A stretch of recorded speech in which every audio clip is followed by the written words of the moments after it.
सीएसईटी वाले बच्चों को अच्छे से कॉन्सेप्ट समझा रही हूँ, ठीक है। कंपनी फ्रेश इनकॉर्पोरेट हो रही है, कंपनी एकदम फ्रेश इनकॉर्पोरेट हो रही है, ठीक है।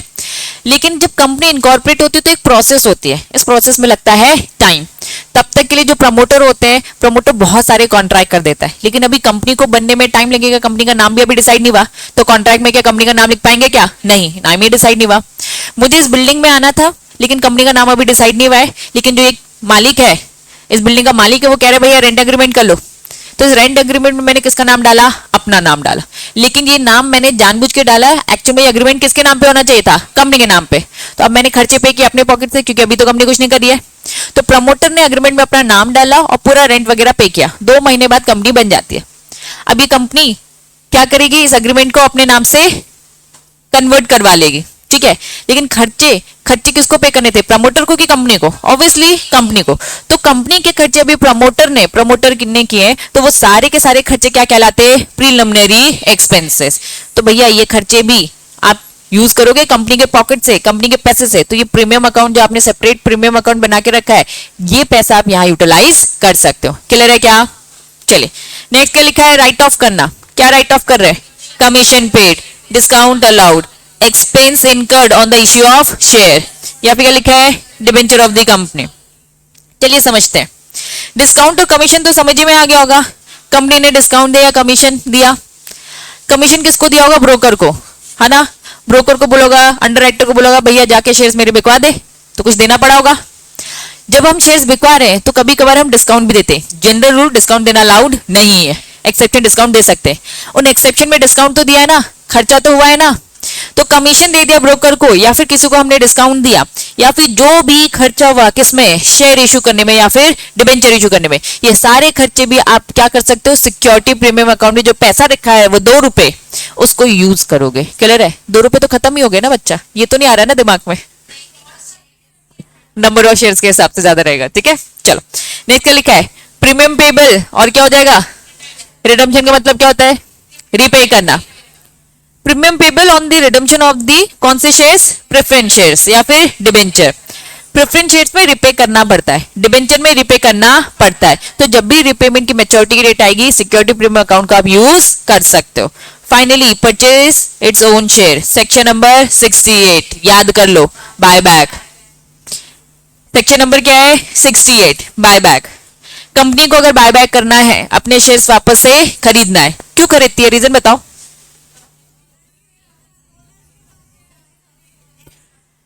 वेरी गुड, समझना। आप मेरी कंपनी बहुत अच्छा परफॉर्म कर रही है, मुझे डर है कि मेरी कंपनी के शेयर्स लोग धीरे धीरे खरीद के इसे टेक ओवर करने का प्लान कर सकते हैं।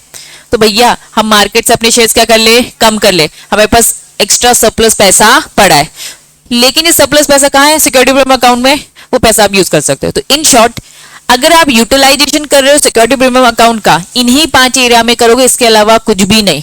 मुझे एक न्यू ब्रांच खोलनी है, क्या सिक्योरिटी प्रीमियम अकाउंट का पैसा यूज कर सकती हूँ? मुझे अपने शोल्डर को डिविडेंड देना है, यूज कर सकती हूँ क्या? नहीं। साफ साफ बोला है, इन 5 पॉइंट्स में करोगे, इसके अलावा कहीं नहीं कर सकते। फटाफट पहला पॉइंट क्या बोलता है? बोनस के लिए। दूसरा, प्रीलिमिनरी एक्सपेंस को राइट ऑफ करने के लिए, कमीशन, डिस्काउंट या फिर शेयर इशू करते वक्त, डिबेंचर इशू करते खर्चे राइट ऑफ करना, या फिर प्रेफरेंस और डिबेंचर्स को रिडम्पशन के टाइम पर, या फिर बाय बैक।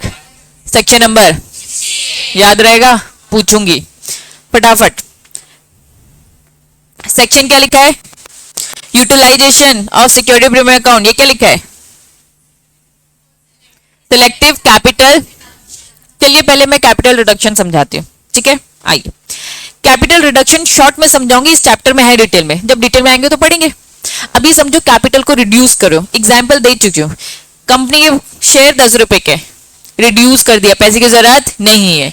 2 चीज है, या तो पैसा ले लिया था, एक्सेस हो गया तो रिटर्न कर दिया, इसे रिपेमेंट बोला जाता है, या फिर क्या है, हमने अभी फाइनल कॉल मंगवाए हैं, तो हम सोच रहे नहीं मंगवाओ, 7 रुपए से हमारा काम चल रहा है, तो हम अपने कैपिटल को क्या कर रहे हैं? रिड्यूस। तो जब हम कैपिटल को रिड्यूस करते हैं, उसका पूरा कॉन्सेप्ट है, कैसे कैसे करेंगे हम डिटेल में पढ़ेंगे। अभी समझ में आया इंट्रोडक्शन लेवल में। इन्होंने कहा 2 तरीके से कैपिटल को रिड्यूस करते हैं। पहला क्या लिखा है? इक्वल कैपिटल रिडक्शन, दूसरा सेलेक्टिव। इक्वल मतलब सारे के सारे जो शेयर होल्डर्स होंगे, सब में एप्लीकेबल होगा। मतलब जितने शेयर होल्डर्स हैं सबके दो दो तीन रुपए क्या कर देंगे, रिटर्न कर देंगे। क्या बात समझ में आ रही है? सब पे एप्लीकेबल। सेलेक्टिव है मतलब सब में एप्लीकेबल नहीं है, कुछ शेयर होल्डर का पैसा रिटर्न करे। क्या ये बात समझ में आ रही है? सेलेक्टिव मतलब कुछ लोगों पे एप्लीकेबल, और इक्वल मतलब सब पे, सबके पैसे मैंने रिटर्न कर दिए, अब जैसी जरूरत उस हिसाब से। ठीक है, चलिए अब रीड करते हैं। सिक्योरिटी प्रीमियम अकाउंट का पैसा आप यूज कर रहे हो, किसमें यूज कर रहे हो? Selective capital reduction. समझ में आया? मतलब कुछ पे एप्लीकेबल है। यहां तक ये बात समझ में आ रही है? रीड करते हैं। एनसीएलटी, बताओ एनसीएलटी कौन होता है? National company law appellate tribunal. Actual में पहले केस तो कहां गया होगा? एनसीएलटी के पास। खुश नहीं होंगे तो एनसीएलटी। क्लियर है? चलिए, एनसीएलटी ने ऑब्जर्व किया कि जो सिक्योरिटी प्रीमियम अकाउंट है उसे भी यूटिलाइज कर सकते हैं पेमेंट टू नॉन प्रमोटर। क्या सबको दे रहे हैं? क्या नहीं, मतलब कंपनी में प्रमोटर्स होंगे, नॉन प्रमोटर्स होंगे, ठीक है, और भी बहुत सारे शेयर होल्डर हो सकते हैं। ठीक है, जो प्रमोटर नहीं है उन सबको हम क्या बोलेंगे? Non promoter. नॉन प्रमोटर जो शेयर होल्डर है उसके लिए it can be held that selective जो रिडक्शन है is a permissible if the non promoter share holder being paid a fair value. मतलब जब भी कंपनी को शेयर्स मिलते हैं तो शेयर्स नॉन प्रमोटर ने जब खरीदे तो फेयर वैल्यू में खरीदे। क्यों फेयर वैल्यू? होता क्या है अक्सर ना, शेयर्स आपको एवे भी मिल जाते हैं। समझना आप कैसे मिलते हैं। फॉर एग्जाम्पल मैं काइंड में प्रॉपर्टी लेकर आई हूं, शेयर्स खरीद रहे हैं तो दो तरीके से खरीदे जा सकते हैं, ऑन कैश या फिर ऑन काइंड। काइंड मतलब कैश नहीं दे रही हूं, अदर देन कैश, मैं प्रॉपर्टी दे रही हूं अपनी, मुझे इक्विटी शेयर्स दे दो। लेकिन प्रॉपर्टी की वैल्यू कम है, प्रॉपर्टी की वैल्यू क्या है? कम है, और इक्विटी शेयर्स में ज्यादा ले रही हूं। दैट मीन्स फेयर वैल्यू में लिया क्या इक्विटी शेयर्स? नहीं। प्रॉपर्टी की वैल्यू मेरी 10 करोड़ थी तो मुझे 10 करोड़ के इक्विटी शेयर्स मिलते, मतलब मैंने फेयर वैल्यू में लिया। प्रॉपर्टी की वैल्यू 10 करोड़ थी और इक्विटी शेयर मैंने 20 करोड़ के लिए, दैट मीन्स फेयर वैल्यू में लिया क्या? नहीं। एक्चुअल में ये चेक किया जाता है, वैल्यूएशन की जाती है, तो ये अब अंदर की इन्वेस्टिगेशन का पार्ट है। अभी केस में ये बोल रखा है कि भैया फेयर वैल्यू अगर होती है, फेयर वैल्यू अगर होती है, वापस सॉरी क्या लिखा है? Fair value of the share, those shares have been, क्या लिखा है? Extinguish person to selective capital reduction after opting the prior approval of the NCLT. समझना पूरा कॉन्सेप्ट। हम क्या यूटिलाइज कर रहे हैं? क्या हमने 5 पॉइंट में क्या कैपिटल रिडक्शन पढ़ा? क्या नहीं। ये क्यों कह रहे हैं कि भाई यूज कर सकते हो? इन्होंने बोला सेक्शन जो 68 दे रखा है ना, बायबैक का एक कॉन्सेप्ट पढ़ेंगे, रिडक्शन से रिलेटेड ही है, कैपिटल रिडक्शन से रिलेटेड है। आप सिक्योरिटी प्रीमियम अकाउंट एक और जगह यूज कर सकते हो। कहां? कैपिटल को रिड्यूस करने में। वो भी कौन सा वाला कैपिटल रिड्यूस? ऑल या फिर सेलेक्टिव? इक्वल पढ़ा और सेलेक्टिव पढ़ा, अभी किसकी बात हो रही है? सेलेक्टिव। सेलेक्टिव में आप यूज कर सकते हो, लेकिन उसके लिए आपको क्या क्या करना पड़ेगा? एनसीएलटी की परमिशन लेनी पड़ेगी, और एनसीएलटी चेक करेगा, क्या चेक करेगा? कि जिन प्रमोटर का आप पैसा रिटर्न कर रहे हो, रिड्यूस कर रहे हो, ठीक है, पैसा दे रहे हो ना, रिड्यूस करना, हमने 10 रुपए लिए थे, हमें 3 रुपए की जरूरत नहीं है, 3 रुपए रिटर्न करने हैं, सिक्योरिटी प्रीमियम अकाउंट को उठा रही हूँ और 3 रुपए रिटर्न कर रही हूँ। करूंगी तब, सबको नहीं कर सकते, सिलेक्टिव लोगों को, जब उन नॉन प्रमोटर ने शेयर्स जब खरीदा हो तो फेयर वैल्यू में खरीदा हो, और ये सारी चीजें एक बार एनसीएलटी भी देखेगा और अपनी अप्रूवल देगा। तो दो कंडीशन हो गई। पहली कंडीशन क्या? फेयर वैल्यू में खरीदा हो, दूसरा और एनसीएलटी भी अप्रूवल दे दे, तब जाके आप सिक्योरिटी प्रीमियम अकाउंट का पैसा यहां भी यूज कर सकते हो। दैट मींस ये 5 पॉइंट के अलावा केस लॉ से एक और पॉइंट ऐड होता है। अक्सर कंपनी लॉ में या फिर और भी बहुत से लॉज में ऐसा होता है कि कंपनीज एक्ट का प्रोविजन बोलता है जो, वो तो पॉइंट्स होते लेकिन बाय द केस, है ना, जजमेंट, कोर्ट के जजमेंट से, एनसीएलटी के जजमेंट से भी और 4 चीजें ऐड हो जाती है। समझ में आए? तो ऐसे तो 5 पॉइंट कंपनीज एक्ट ने 5 पॉइंट बताए, लेकिन जजमेंट से एक और चीज ऐड होती है। कहां यूज कर सकते हैं? सेलेक्टिव कैपिटल रिडक्शन में। लेकिन कंडीशन क्या है? फेयर वैल्यू में खरीदा होना चाहिए, एनसीएलटी भी हाँ बोलेगा तो। क्लियर है? चलिए, ये समझ में आ गया। रीड करते हैं। सेक्शन 52 चल रहा है, कहां से चल रहा है ये भी ध्यान दो। हम पढ़ रहे हैं सेक्शन 52, दिख रहा है? शेयर इशू किया किसमें? प्रीमियम में। पैसा कहां ट्रांसफर करो? Security premium account. ये कौन सा सेक्शन बोलता है? सेक्शन 52 का सब सेक्शन 1, इसलिए रीड करवा रही हूं क्योंकि अभी वो बोलेंगे, यूज करेंगे। फिर हमने सेक्शन 52 का सब सेक्शन क्या पढ़ा? 2 पढ़ा। 2 क्या बोलता है? यूटिलाइजेशन। 1 समझ में आ गया, 2 समझ में आ गया। चलिए 3 में चले। सेक्शन 52 का 3 क्या बोलता है? देखना, state that security premium account में नॉट विथ स्टैंडिंग, इस वर्ड का मतलब क्या होता है? मेरे अगेंस्ट कोई भी नहीं खड़ा होगा, मैं ही हमेशा प्रिवेल करूंगा। Not with standing anything contain sub section 1 and 2। Sub section 1 में क्या बोल रखा था? सेपरेट अकाउंट में डालना, और 2 क्या बोलता है? यूटिलाइजेशन। 1 और 2 एनीथिंग कंटेन जो भी लिखा है वो मेरे अगेंस्ट स्टैंड नहीं करेगा, ठीक है। टू बी अप्लाइड, इन्होंने कहा भैया कुछ कंपनी है, कुछ क्लास ऑफ कंपनीज है, एज मे बी प्रिस्क्राइब, इसका मतलब क्या होगा? जो सीजी बताएगी। कुछ कंपनीज है, कुछ क्लास ऑफ कंपनीज है जो सीजी प्रिस्क्राइब करेगा। उन कंपनीज को, उन्हीं कंपनी की बात है, हुज फाइनेंशियल स्टेटमेंट कंप्लाई, जिसका फाइनेंशियल स्टेटमेंट कंप्लाई करेगा। कंप्लाई मतलब पूरे लॉ फॉलो करेंगे। किसका लॉ फॉलो करेंगे? Accounting standards. अकाउंट्स की स्टैंडर्ड मतलब फाइनेंशियल स्टेटमेंट। फाइनेंशियल स्टेटमेंट जब आप बनाओगे तो आपको पूरी के पूरे अकाउंटिंग स्टैंडर्ड फॉलो करने हैं, ठीक है। जो भी क्या है? प्रिस्क्राइब्ड है। प्रिस्क्राइब किसके लिए? For such companies as per section 133। फटाफट अपना मोबाइल ऐप निकालो, एक कंपनीज एक्ट का ऐप बोला था, सेक्शन 52 का सबसेक्शन 3, फटाफट देखो बच्चों। कुछ नहीं, मैं आपको चाहती हूँ कि ऐप भी थोड़ा सा रीड करते चलो, क्योंकि एट द एंड आपको ऐसे ही रीड करना है, कोई बुक नहीं मिलने वाली जब सीएस बन जाओगे। लॉ रीड करते बनना चाहिए। बस बुक क्या करती है? थोड़ी सा और इजी कर देती है आपको, ठीक है। देख लिया, चलो एक बार मैं रीड करा रही हूँ। क्या लिखा है? सिक्योरिटी प्रीमियम अकाउंट में नॉट विथ स्टैंडिंग एनीथिंग। ये नॉट विथ स्टैंडिंग एनीथिंग किसमें लिखा है? 1 एंड 2 पर जो भी लिखा है एप्लीकेबल नहीं है। इन्होंने कहा कुछ क्लास ऑफ कंपनीज है, कुछ क्लास ऑफ कंपनीज है, ठीक है। वो क्लास ऑफ कंपनी कौन डिसाइड करेगा? सीजी। उस क्लास ऑफ कंपनी को क्या करना है? अपना फाइनेंशियल स्टेटमेंट कैसे बनाना है? अकाउंटिंग स्टैंडर्ड के अकॉर्डिंग। तो समझ लो कुछ कंपनीज है जिनको फाइनेंशियल स्टेटमेंट, अकाउंटिंग स्टैंडर्ड सब फॉलो करना है। उनको साफ साफ बोल दिया भैया आपके पास वो 5 ऑप्शन नहीं है। सारी नॉर्मल कंपनी के पास 5 ऑप्शन है, सिक्योरिटी प्रीमियम अकाउंट में 5 तरीके से यूज करिए। लेकिन इन क्लास ऑफ कंपनी जो सीजी प्रिस्क्राइब करिए, इनके पास कितने ऑप्शन है? ओनली 3। बात समझ में आई? वो 3 कौन कौन से है? बोनस वाला और राइट ऑफ क्या करना? Commission, discount, expenses, shares, issue, debenture, और फिर finally buy back. Normal company को 5, लेकिन कुछ क्लास ऑफ कंपनीज है जो सीजी डिसाइड करेगी, जो अभी सीजी ने डिसाइड नहीं किया है। जब जब जिसको बोलेगी वो फिर क्या करेगा? यूटिलाइजेशन। बस 3 एरिया में। अब बोलो समझ में आया क्या? पक्का? लेकिन क्या डायरेक्ट की लैंग्वेज है क्या ये? नहीं, ये थोड़ा सा इजी करके आपको देता है। क्लियर है?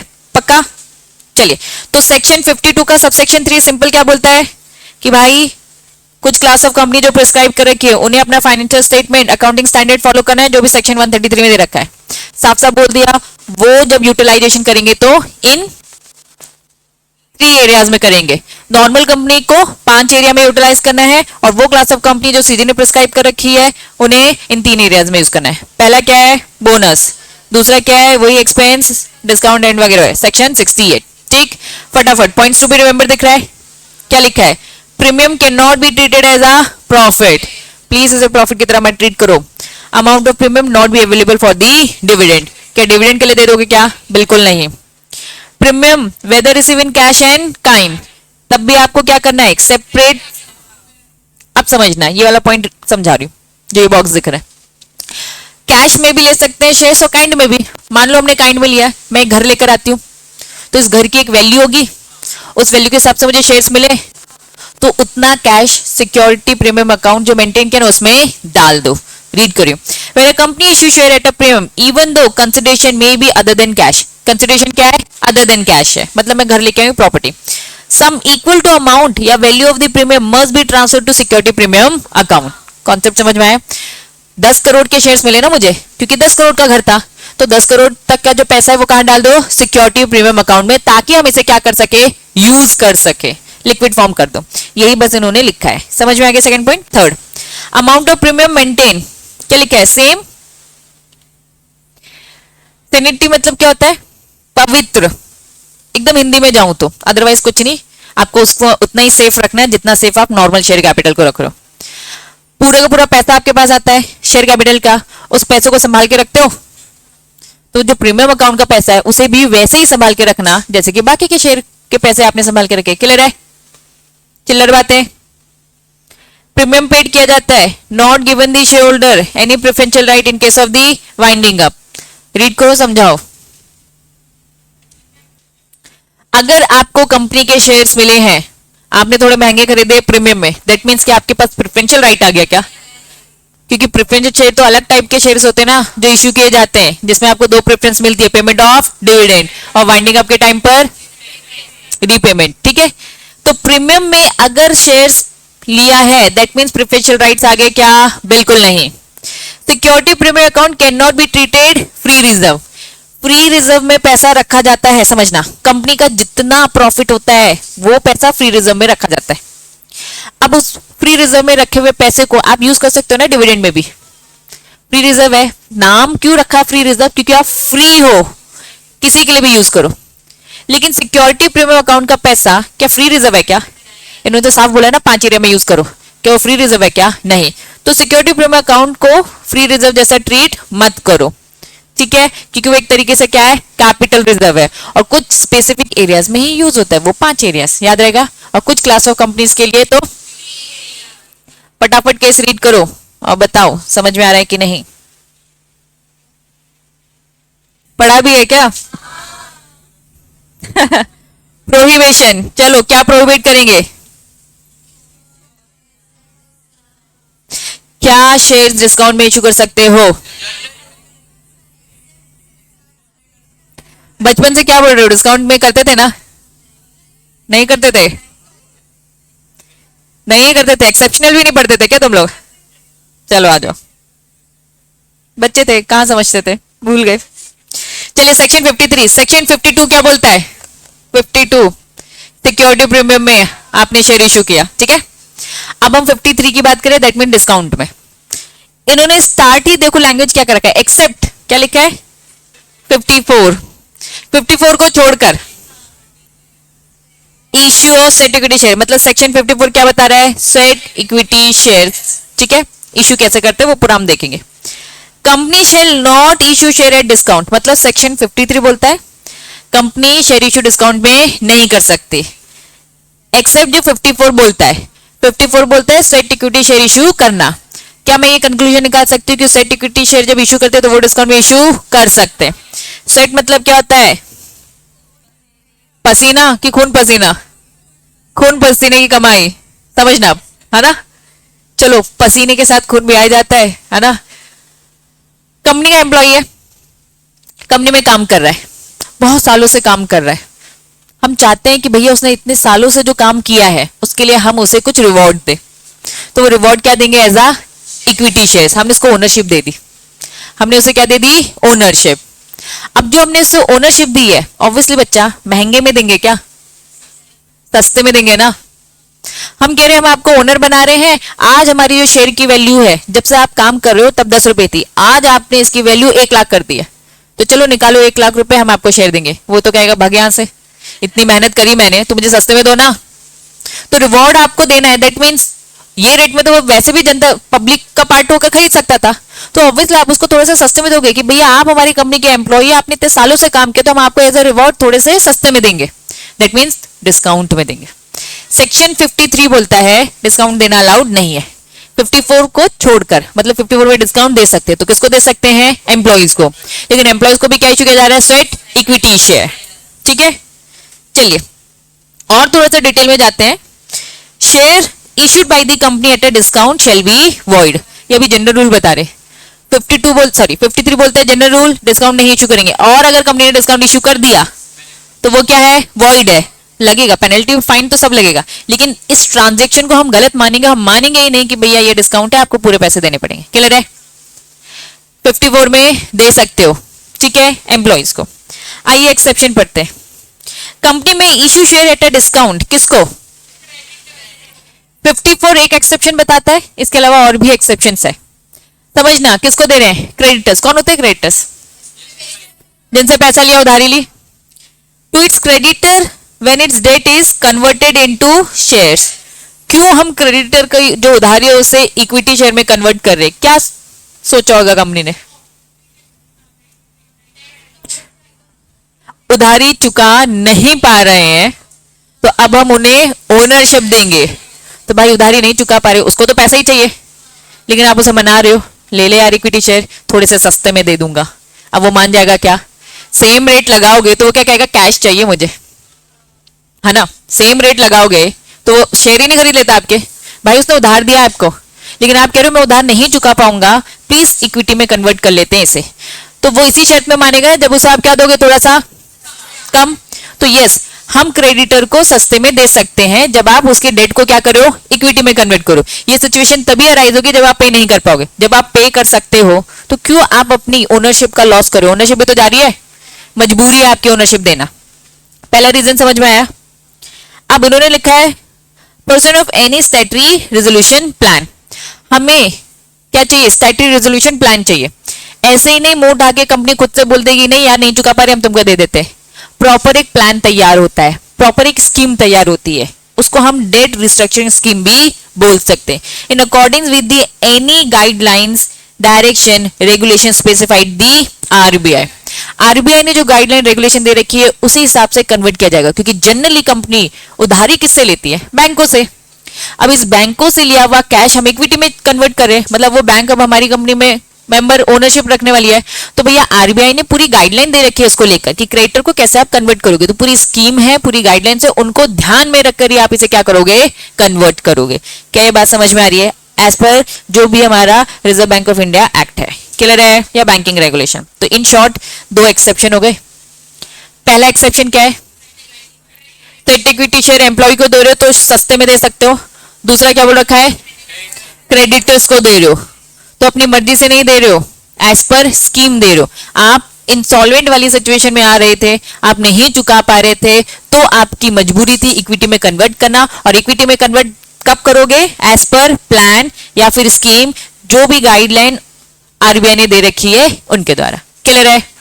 तो दो एक्सेप्शन याद रहेगा। अब इन्होंने कहा भाई फेल हो गए, मतलब किसमें फेल हो गए होंगे, डिस्काउंट। हाँ, डिस्काउंट में देना था, दे सकते हैं क्या डिस्काउंट में? जनरल रूल, डिस्काउंट में दे सकते थे।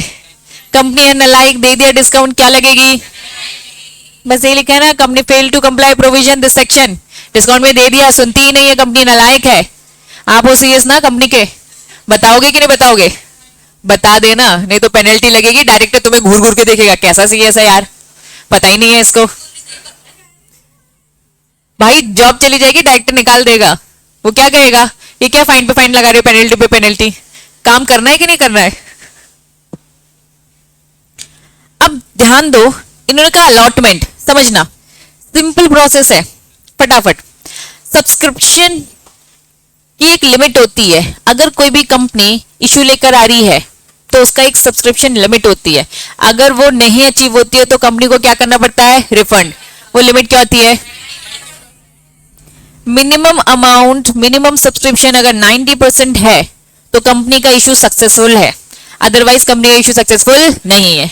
तो सबसे पहला स्टेप प्रोस्पेक्टस लिया। प्रोस्पेक्टस भी कौन सा वाला, एवरेज, एप्लीकेशन फॉर्म के साथ आपको दिया, ठीक है, इशू किया। इशू के बाद क्या आएगा, सब्सक्राइब, एप्लीकेशन आएगी। एप्लीकेशन से मुझे पता चल जाएगा कि 90% सब्सक्राइब हो रहा है कि नहीं। अब उन्होंने कहा कि 90% सब्सक्रिप्शन तो होना चाहिए, मुझे पता चल गया 90% पैसा मिलने को तैयार है। आगे मैं प्रोसीड करूंगी, हाँ बोर्ड मीटिंग होगी, बोर्ड मीटिंग में अलॉटमेंट डिसाइड करूंगी। अलॉटमेंट में सारी एप्लीकेशन को मैं जरूरी नहीं मैं एक्सेप्ट करूं, मैं रिजेक्ट भी कर सकते हो, ठीक है। अब जब हम अलॉटमेंट करते हैं तो वो अलग प्रोसेस हो जाती है, फिर उसके बाद फर्स्ट कॉल होता है, फाइनल कॉल होता है। तो पहला पॉइंट सिंपल बोलता है कि हमारा सब्सक्रिप्शन का अमाउंट कितना जाना चाहिए, 90%, खत्म, पहला पॉइंट यही बोलता है। दूसरा पॉइंट क्या लिखा है, मिनिमम अमाउंट ऑफ एप्लीकेशन। बचपन से पढ़ रहे हो, 10 रुपए का शेयर है, एप्लीकेशन कितने की होती है उसमें, 3 रुपए कर लेते हैं यार, कितना कर लेते हैं, 3 रुपए। एप्लीकेशन का अमाउंट क्या है, 3 रुपए। अलॉटमेंट का भी 3 कर देते। फर्स्ट कॉल का क्या करेंगे, फाइनल कॉल का क्या करेंगे, तब जाके 10 रुपए होंगे ना। चलिए, एप्लीकेशन में कितना आया, 3 रुपए, मतलब एवरेज प्रोस्पेक्टस एप्लीकेशन फॉर्म दिया, आप फॉर्म के साथ 3 रुपए मुझे दे देना, ठीक है। अब आपने 20 शेयर खरीदे तो 20 को 3 से मल्टीप्लाई करके देना, क्लियर है। अब मैंने आपको अलॉटमेंट किया, फिर फर्स्ट कॉल, फिर फाइनल कॉल, ऐसे धीरे धीरे देने का। इन्होंने कहा भाई कंपनी लॉ बोलता है कि आपको मिनिमम एप्लीकेशन अमाउंट इतना तो मंगवा लेना है। मिनिमम कितना मंगवाना है, 5%। अब समझना, एक तरफ कंपनीज एक्ट है और एक तरफ हमारी सेबी आ जाती है। सेबी किसमें लगता है, सिक्योरिटी लॉ। सिक्योरिटी लॉ किसमें लगता है, लिस्टेड कंपनी। लिस्टेड के लिए ये लिमिट अलग होती है, लिस्टेड के लिए लिमिट क्या होती है, अलग। और नॉर्मल कंपनी के लिए लिमिट क्या होती है, अलग। अगर एक नॉर्मल कंपनी है और एक लिस्टेड कंपनी है, लिस्टेड कंपनी बोलता है कितना होगा, और नॉर्मल कंपनीज एक्ट क्या बोलता है, 5%। समझना, 10 रुपए का 5% बताओ कितना होता है, कैलकुलेट करो। 10 रुपए का 5%, 0 पॉइंट इतना, मिनिमम, मिनिमम बोला है ना। आप जब एप्लीकेशन में पैसा मंगवाओगे तो मिनिमम इतना तो मंगा लेना। अगर मैं 10 का 25% निकालने को बोलूं तो,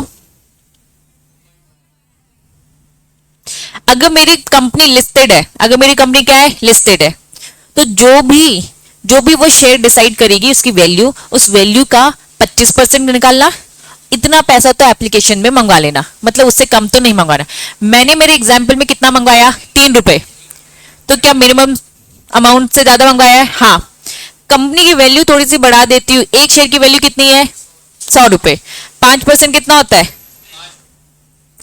मतलब मुझे एप्लीकेशन में कितना मंगवा लेना है, 5 रुपए तो मंगवा लेना है। अगर मेरी कंपनी लिस्टेड है तो फिर कितना मंगवाना है, 25%, तो 25% मतलब कितना होता है, 25 रुपए। क्या बात समझ में आ रही है। In short, private company, public company, ठीक है, पब्लिक कंपनी भी लिस्टेड, लिस्टेड को साफ साफ बोल दिया है भैया एप्लीकेशन में मिनिमम पैसा 25% मंगा लेना। और नॉर्मल दूसरी कंपनी जो लिस्टेड नहीं है उनको कितना बोला, 5%, तो जितनी वैल्यू उसका 5% निकालना। 10 रुपए के हिसाब से तो बहुत ही कम हो जा रहा है, इसलिए मैंने 100 रुपए कर दिया, ठीक है। जरूरी तो ना 10 हो या 100, जितनी भी जो भी आपकी वैल्यू है, क्लियर है, याद रहेगा। चलिए, तो मिनिमम अमाउंट एप्लीकेशन, क्या ये हेडिंग समझ में आ रही है, मतलब एप्लीकेशन के टाइम पे मिनिमम पैसा कंपनी को कितना मंगवाना चाहिए, तो लेस देन, उन्होंने क्या लिखा है, नॉट लेस देन 5%, मिनिमम 5% तो मंगवा लो। और लिस्टेड कंपनी को क्या बोल दिया, जो सेबी स्पेसिफाइड करेगी, सेबी ने क्या स्पेसिफाई कर रखा है, 25% लिस्टेड कंपनी के लिए, क्लियर है। नेक्स्ट हेडिंग क्या लिखा है, फॉर्म लिखा है एक, PAS, पास 3। जब भी आप इशू लाते हो तो भाई जनता को इशू लेकर आए, जिसको भी इशू लेकर आए, आपको किसको बताना है, रजिस्ट्रार। रजिस्ट्रार मतलब ROC। ROC को इन्फॉर्म करोगे कब, जब भी आपने उनको अलॉट किया विद इन 30 डेज के अंदर, क्लियर है। नेक्स्ट लिखा है, अलोंग विद द फॉर्म, जो ये अभी पास 3 आपने पढ़ा, इस फॉर्म के साथ साथ आप क्या दे दोगे, लिस्ट ऑफ अलॉटीज। मैंने एक बोर्ड मीटिंग रखी थी, इसमें अलॉटमेंट दे रही थी, ठीक है। जिनका रिजेक्ट कर दो उनको हटा दो, जिनको आपने एक्सेप्ट किया है उसकी पूरी लिस्ट तैयार करो और ये लिस्ट भी ROC को भेज दो, ताकि ROC की भी रिकॉर्ड में रहे कि भैया कौन कौन है जिसने शेयर्स को सब्सक्राइब किया है, क्लियर है बच्चा। प्रोसेस है ये, जो लिस्ट है वो सर्टिफाइड होगी signatory of the form pass 3। Signatory मतलब जो साइन कर रहा है। For example, being a CS, मैं कंपनी का एक फॉर्म फिल कर रही हूँ, पास 3 फॉर्म एक है, MC की वेबसाइट से डाउनलोड करूंगी, फॉर्म फिल करूंगी और उसे मैं किसको दे दूंगी, ROC को। उसमें किसके DSC लगेंगे, what do you mean by DSC, digital signature certificate. मेरे पास एक डिजिटल सिग्नेचर होंगे, फॉर्म को जब मैं भरूंगी तो मेरे DSC लगेंगे, मेरे साइन लगेंगे, लेकिन ये साइन इलेक्ट्रॉनिक फॉर्म में, तो मैं सिग्नेटरी हूं ना, तो मेरी रिस्पॉन्सिबिलिटी है कि मैं क्या सर्टिफाई करूं, लिस्ट भी सर्टिफाई कर दूं, मतलब लिस्ट में भी साइन कर दूं कि भाई हाँ कंपनी ने जिस जिसको अलॉट कर रखा है उन सबके नाम यहाँ पे लिखे हुए, मतलब मुझको रिस्पॉन्सिबिलिटी दे दी कि भाई एक बार लिस्ट भी चेक कर लो और फिर फॉर्म को भरकर ROC को दे दो, क्लियर है। नेक्स्ट क्या लिखा है, जो भी सिक्योरिटी है, हम बोनस शेयर्स की बात नहीं कर रहे हैं, किसी बात नहीं कर रहे हैं, security not being a bonus shares, bonus share को छोड़कर, ठीक है। अदर देन कैश, मतलब शेयर्स किस में लिए, काइंड में, कैश फॉर्म में नहीं लिए। The copy of the contract, मतलब ये घर मैंने दिया ना कंपनी को, जब ये घर दिया उसके बदले में मुझे इक्विटी शेयर्स मिले, मतलब घर मैंने बेचा है, मतलब पहले तक ओनरशिप में मेरा नाम लिखा था, रजिस्ट्री किसके नाम पे थी, मेरे नाम पे, अब कंपनी के नाम पे हो गए ना, तो जो कॉन्ट्रैक्ट होगा, एक अग्रीमेंट होगा पक्का। अदर देन कैश, अगर मैं घर लेकर आई हूँ, बिल्डिंग लेकर आई हूँ, बिल्डिंग को क्या बोल दिया, copy of the contract fully stamped, security जो भी अलॉट कर रखे together with any contract of the sale attach कर दो फॉर्म में। इन शॉर्ट सिंपल लैंग्वेज में पूरी बात समझा रहे हूँ। मैं इशू लेकर आ रही हूँ, तो इशू लेकर आ रही हूँ, तो PAS 3 जो पास 3 है, ये फॉर्म के थ्रू मुझे ROC को इन्फॉर्म करना है। ROC को मैं इन्फॉर्म करूंगी कि मैं इतने का इशू लेकर आई हूँ। आप इसमें क्या क्या अटैच करोगे, सबसे पहला अटैचमेंट क्या बोलते हैं उन्होंने, लिस्ट ऑफ अलॉटीज, किन किन को आपने दे रखा है शेयर्स, उनके नाम की लिस्ट दो, ठीक है। साथ में अगर ये अलॉटीज कैश में लेके आए तो नाम लिखो, अगर काइंड में लेके आए तो उनके साथ आपने कॉन्ट्रैक्ट किया होगा ओनरशिप ट्रांसफर करने का, वो जो कॉन्ट्रैक्ट है वो भी पास थ्री में अटैचमेंट के साथ हमें सेंड कर दो। बात समझ में आ रही है? मतलब ये पूरी प्रोसेस बता रहे हैं आपको। नेक्स्ट क्या बोलता है, contract is not in writing. अब कॉन्ट्रैक्ट ना दो टाइप के होते हैं, ओरल भी होते हैं और रिटर्न भी हो सकते हैं। क्या ओरल कॉन्ट्रैक्ट ओरल नहीं हो सकता क्या? हो सकता है, लेकिन being a CS being a lawyer आप क्या सजेस्ट करते हो? रिटर्न। क्यों? क्योंकि प्रूव कर पाना। मैं कंपनी का शेयर होल्डर, मैं कह रही हूँ बिल्डिंग मैं आपको दे रही हूँ, ओरल दे दिया, मुश्किल होगा ना प्रूव कर पाना। अगर contract is not writing, reduce to writing, that means contract क्या हो गया? ओरल। कल को पलट सकती हूँ, प्रूफ मुश्किल हो जाएगा। अगर कॉन्ट्रैक्ट ओरल है तो प्लीज उसको रिटर्न में कन्वर्ट कर लो। तो ये लिखा है along with the pass three complete particulars of the contract, और कॉन्ट्रैक्ट को कन्वर्ट करो किसमें? रिटर्न फॉर्म में। फिर डीम टू बी, तब हम उसे फाइनल समझेंगे। आप पास थ्री में फिर दे सकते हो रिटर्न में कन्वर्ट करके। अगर ऑलरेडी रिटर्न फॉर्म में तो दे दो उसकी कॉपी, रिटर्न फॉर्म में नहीं थी ओरल में था, तो प्लीज इसे रिटर्न में कन्वर्ट करो, क्योंकि प्रूफ कैसे करेंगे? मैंने बोल दिया मैं बिल्डिंग दे रही हूँ, चलो मुझे शेयर्स दो, हो गया क्या? रजिस्ट्री हुई क्या? एविडेंसेस में दिक्कत जाती है, तो रिटर्न में कन्वर्ट करो। फाइनली अब बोनस शेयर्स की बात हो रही है, क्योंकि ऊपर बोनस शेयर्स को हटा दिया था। बोनस शेयर्स में क्या होता है? पैसे देते हो क्या? नहीं देते हो। बोनस शेयर्स में क्या लिख दिया? Copy of resolution pass.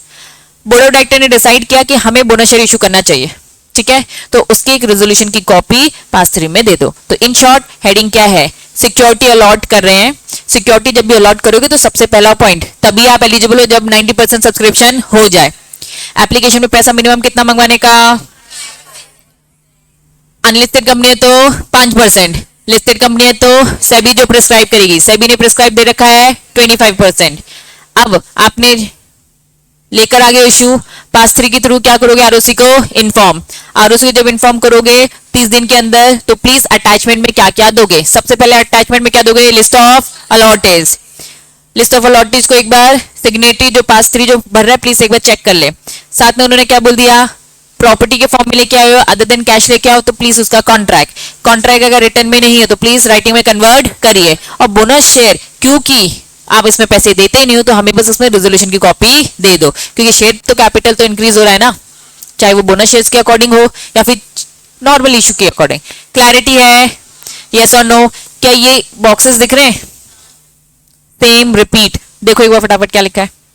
List of allottee दे रखा है, contract sale, service other than cash, report, register, valuation, bonus, same repeat repeat repeat, बस प्रेजेंटेशन अच्छा। 90% सब्सक्राइब नहीं होता तो क्या करेंगे? रिफंड ऑफ मनी, ये लिखा है। जो मिनिमम अमाउंट है नॉट सब्सक्राइब, तो कुछ नहीं, रिफंड हो जाएगा, ठीक है। रिफंड तो करना है, कितने दिन में करना है? 30 डेज, 15 दिन। अक्सर कंफ्यूज रहते 15 दिन और 30 दिन में, है ना? 15 दिन की 30 दिन, साफ साफ लिखा है। क्या लिखा है? 90% सब्सक्राइब नहीं हुआ तो 15 डेज के अंदर। 15 डेज कहां से? क्लोजर ऑफ द इशू, जैसे इशू खत्म हुआ हमने फटाफट देख लिया। 15 दिन के अंदर हमें क्या देख लेना है? भैया 90% सब्सक्राइब नहीं हुआ है, तो अब आपको क्या करना है? आपके पास टाइम है 15 दिन का यहीं से रिटर्न करने का। नहीं रिटर्न किया तो पैसे भी देने पड़ेंगे और इंटरेस्ट भी। इंटरेस्ट कितना देना पड़ेगा? 15%। क्लियर है? सब यही घिसी पिटी बातें लिखी है। क्लैरिटी है? पेनल्टी कंपनी और ऑफिसर सबको लगेगा कंप्लाई नहीं करते हो तो, ठीक है।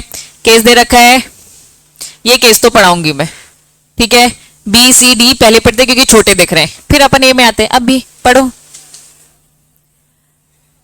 बी वाला केस आप ही को पढ़ना है। हेडिंग पढ़ो फटाफट, जो मैंने मार्क कर रखा है उतना ही पढ़ो जल्दी।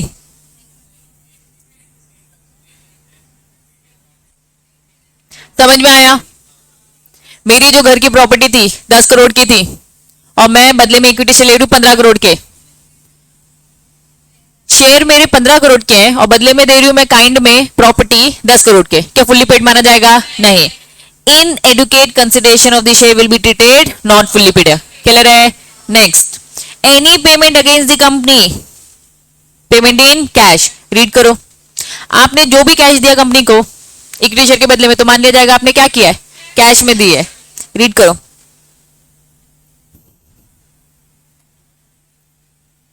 any payment which is presently enforced against the company such as consideration payable for the property purchase will be constituted। अगर आपने कोई भी प्रॉपर्टी खरीद कर दी है प्रॉपर्टी खरीद के दी है तो मान लिया जाएगा कैश है। Last case, allotment of share against the, share allot किया जा रहा है और इसके बदले में हम क्या दे रहे हैं, प्रॉमिसरी नोट। हम प्रॉमिस करते हैं कल को पैसा दे देंगे, ऐसा हो सकता है क्या? या तो कैश दो या तो काइंड दो, ठीक है। ये ऐसी बातें नहीं चलेंगी कि कल को दे देंगे प्रॉमिस कर रहे हैं, तो ये वैलिड नहीं है। अब आ जाओ पहला पढ़ेंगे। हेडिंग क्या लिखा है, रिटर्न ऑफ अलॉटमेंट, ठीक है। लास्ट केस है, पढ़ लो। Supreme court held that exchange, जहां कहीं भी एक्सचेंज लिखा है that mean stock exchange, shortcut में एक्सचेंज लिख देते, उनको लगता है कि हम अपनी इंक बचाए, ठीक है। Stock exchange not liable to file any return of the forfeiture share of the, forfeit करना मतलब क्या होता है? एक स्टॉक एक्सचेंज है, स्टॉक एक्सचेंज भी तो कंपनी है ना, Bombay stock exchange, national stock exchange, सब कंपनी है, ठीक है। इस कंपनी ने क्या किया, शेयर्स को फोरफिट कर लिया। आज जो सेक्शन पढ़ते हो as per new companies act, ये सेक्शन नंबर कौन सा होता है, 39। पुरानी कंपनीज एक्ट के अकॉर्डिंग ये सेक्शन कौन सा होता था, 75। दोनों एक ही है इन शॉर्ट, बस एक पुराना का दे रखा है, एक नया का। कंपनी ने फोरफिट कर लिया when the same were reissue. समझना, कंपनी शेयर फोरफिट करती है, क्या उसे वापस से रीइश्यू कर सकती है? हाँ, ये सब पढ़ा है अपने, है ना, 11th-12th में। रीइश्यू कर सकती है, हम लोग उसकी एंट्रीज भी पास करते थे। The court observed that when a share is forfeited and reissue, there is no allotment. Court ने साफ साफ बोला कि जब आप पहले शेयर्स क्या करते हो, इशू करते हो, उसमें अलॉटमेंट कर दिया ना एक बार, अब वो शेयर का पैसा नहीं है तो फोरफिट कर दिया, फोरफिट किए हुए को वापस से क्या कर दिया, रीइश्यू। तो जब आपने रीइश्यू किया तो इसे हम अलॉटमेंट मानते नहीं है। क्या बात समझ आया? कोर्ट ने साफ साफ बोल दिया है, रीइश्यू करते वक्त हम इसे अलॉटमेंट वाली ट्रीटमेंट नहीं देंगे। In the sense of the proportional of the share out of the authorise, जो भी लिखा है, वंस कुछ नहीं, सेम बात है। Once forfeiture that happen, right of the particular share holder, क्या लिखा है, डिसअपियर। जिस शेयर होल्डर के शेयर्स फॉरफिट हो गए, क्या उसके पास कोई राइट बचा है क्या? नहीं, डिसअपियर हो गया, खत्म हो गया। But the share consider as a unit of the issued capital continue to be exist, लेकिन वो शेयर तो एग्जिस्ट करता है क्योंकि फॉरफिट करके हमने उसे क्या कर रखा है, reissue. was kept in this suspense until another shareholder was found for it, मतलब रीइश्यू करके दूसरा शेयरहोल्डर ढूंढ लेना। पूरा कंक्लूजन समझो, अगर शेयर को एक बार फॉरफिट कर दिया, वापस से रीइश्यू किया, तो पुराने शेयरहोल्डर के कोई राइट्स बचते हैं क्या? कोई भी राइट बचता नहीं है। पहले जब किया था तो हम अलॉटमेंट मानते हैं, रीइश्यू के टाइम पे हम इसे अलॉटमेंट मानते नहीं है। जब दूसरा शेयरहोल्डर आ जाएगा तो दूसरे शेयरहोल्डर के फिर बाकी सारे राइट्स आ जाएंगे, पहले वाले के राइट्स खत्म और दूसरे वाले के राइट्स आ जाएंगे जब वो उसे खरीद लेगा, रीइश्यू हो जाएगा। क्लियर है? यही था कंक्लूजन। क्या पूरे केसेस समझ में आए? पक्का? आज की सभा समाप्त।